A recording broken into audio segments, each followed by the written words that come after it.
Hello there everybody and welcome back to Movie Squirm. Today I'm going to be reviewing the 2025 film Keeper, and this is directed by Osgood Perkins and stars Tatiana Maslany and Rossif Sutherland. A romantic weekend getaway turns into a horrific nightmare when Liz starts to experience an evil force. Well, Os Perkins just seems to be putting movies out there lately quite quickly, doesn't he? I mean, there's another one in production that's coming out next year, I believe, and we've already had 2 movies this year and 1 last year. So, yeah, the guy isn't waiting around for his 6th movie here called Keeper. Now, I've got to be honest, I didn't know what to expect going into this one, really. I thought Longlegs was pretty decent. It made my top 10 movies of that year. Well, my top 10 horror movies, should I say. It did actually come in 10th. But I do think it's a little bit overrated by a lot of people. However, solid film. And the monkey this year started off really well in that first half of the movie, and then kind of went off a cliff in the second half of the film. So I was kind of up in arms here. I was like, what's this going to be about? The trailer looked quite interesting, although doesn't really give you too much. So I went in not knowing anything about the story or anything really at all. But I had seen a few early reviews saying that they didn't like this film too much. So I'm just going to give you a heads up here, guys. I feel like this review is going to be a little bit shorter than my other reviews, because this was one big nothing burger, unfortunately. But let's get into some positives. Now, I am scraping a barrel here for these positives, but what I will say is the mystery of this story does keep you invested enough. And there's a lot of things going on here that seem very random. And there's a whole weird aura about the characters in this film, especially the main the male character, Malcolm. You kind of don't know where it's going to go and where this is going to lead to. And despite a lot of negatives to do with the story while you're waiting around for the reveal, I mean, I needed to know the outcome. I really wanted to see where this was all going. So I suppose Osgood Perkins does keep you in a little bit of suspension there before the reveal comes around. So you could say I was still invested, even though I got a few negatives to come. I'm going to say Osgood Perkins can use a camera. It's quite apparent here that he has some nice visual shots and visual flair to his movies. There's some really good stuff happening in the background with characters here and there. And I know that's kind of a common thing in horror, but I think he does it well. And there's some, moments that just pop on the screen here that feel unexpected, that kind of make you wince a little bit and jump out your seat just a little bit there. There was one moment later on where I really did jump. And I think he can, he just finds interesting ways to maneuver the camera around. But, I mean, there's nothing outlandish here. There are some pretentious shots, which I'll get into in a minute. But, I mean, he does a decent job of directing this film. I mean, it's nothing too standoutish. I can't quite pinpoint too many moments where I thought that feels very unique and so original the way he's filming this. But, it's a very competently made movie. This is going to be very hard to say without getting into spoilers, but I'm going to bounce around them. Getting into the third act here, I do think there were some very creepy looking things on screen, and I was kind of getting a tingle up my spine going, man, this is really freaking me out what I'm looking at here. So, yeah, I mean, the creative design and the creative team done such a good job with this. And it's definitely one of the best things about the film. After being in a little bit of a slog there, it kind of picked up when this thing started happening. But yeah, it's really hard to navigate my way, my words here without getting into spoilers. But I gotta say, yeah, I appreciated what was put onto screen and how it all looked, because it was quite horrifying. Now, unfortunately, guys, that is it for the positives. Let's get straight into these negatives. Now, I gotta say, the characters in this film were painful to be around, unfortunately. Now, we got this character called Malcolm, played by Rossif Sutherland, who, for me, was so unlikable in this movie.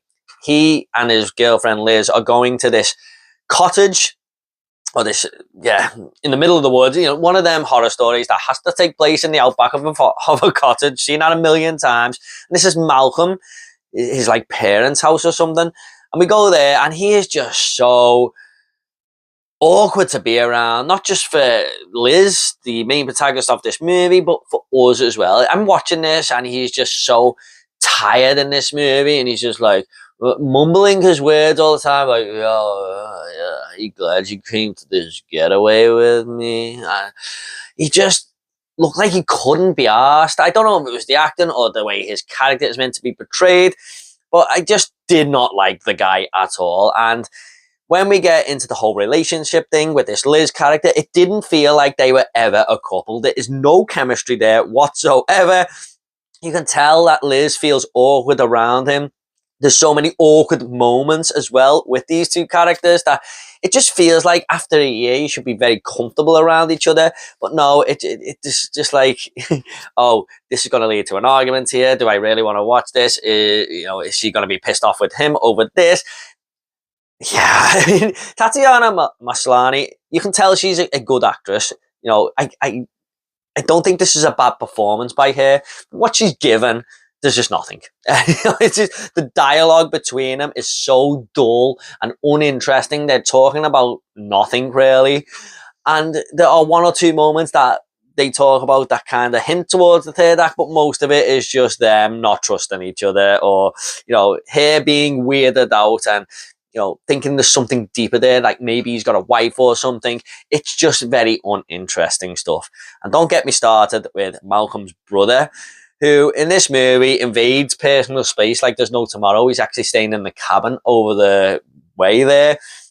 I just did not like this guy whatsoever. He just seemed like this total arsehole, and it made an already awkward situation with these two characters, or what felt awkward, even more awkward every time he came into the house. So yeah, did not like any of the characters in this movie. I couldn't get behind anyone. I didn't care about them. Yeah. Unfortunately, guys, there's just nothing in the character department here. And I do think this movie is quite predictable. Now, I did not guess the end of this film. I didn't guess the whole mystery, but I guessed characters' intentions. I thought, this person is going to go that way, and this person is going to do this thing, and this is what it's all going to lead to.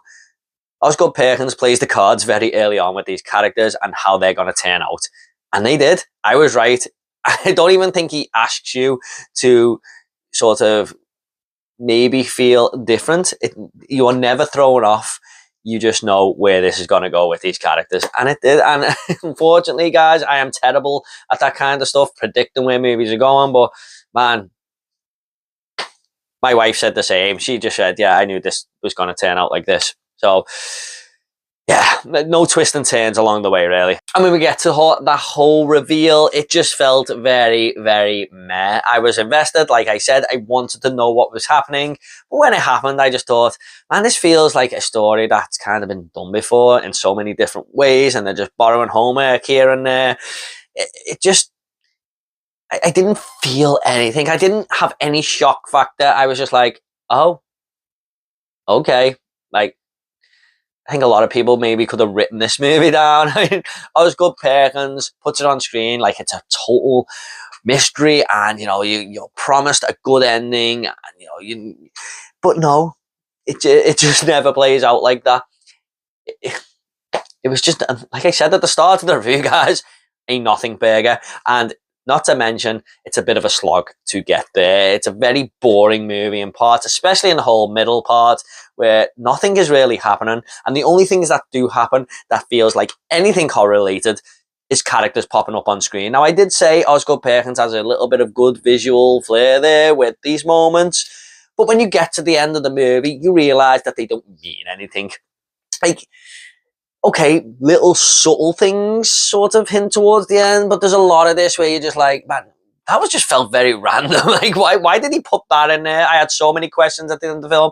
I was saying to my wife, why did he put that there? What did this person mean? And this shot of this horrific thing popping off, and she was like, I don't know. And not to mention lots of water shots here. Osgood Perkins shows us waterfalls, cameras under the water, lakes, just puddles. What the hell is going on? It felt very, very pretentious, I'm not gonna lie. Why he films water so much in this movie baffles my brain. At the end of the day, guys, I don't think this is a very good movie at all. It's probably the weakest effort from Osgood Perkins. People have been calling this movie like trying to be art housey. I don't think it's quite art housey. I don't think it's quite generic. It's somewhere in the middle there where Osgood Perkins is sort of pulling against himself to try and be both. I don't recommend this one, guys, at all. Okay, guys, I'm just going to go ahead and rate this movie. Now, I'm going to give Keeper an initial 4 out of 10, but I think I'm going to drop that to a 3.5 out of 10, unfortunately. Yeah, not good. Okay, guys, hope you all enjoyed this review. Please leave me your thoughts on Keeper down below. What did you think of this film? And if you want more 2025 horror movie reviews, I'll leave them in the link down below. Don't forget to give this video a like and subscribe to this channel if horror is your sort of thing. Thanks so much, guys. You all take care, and I'll see you all in the next video.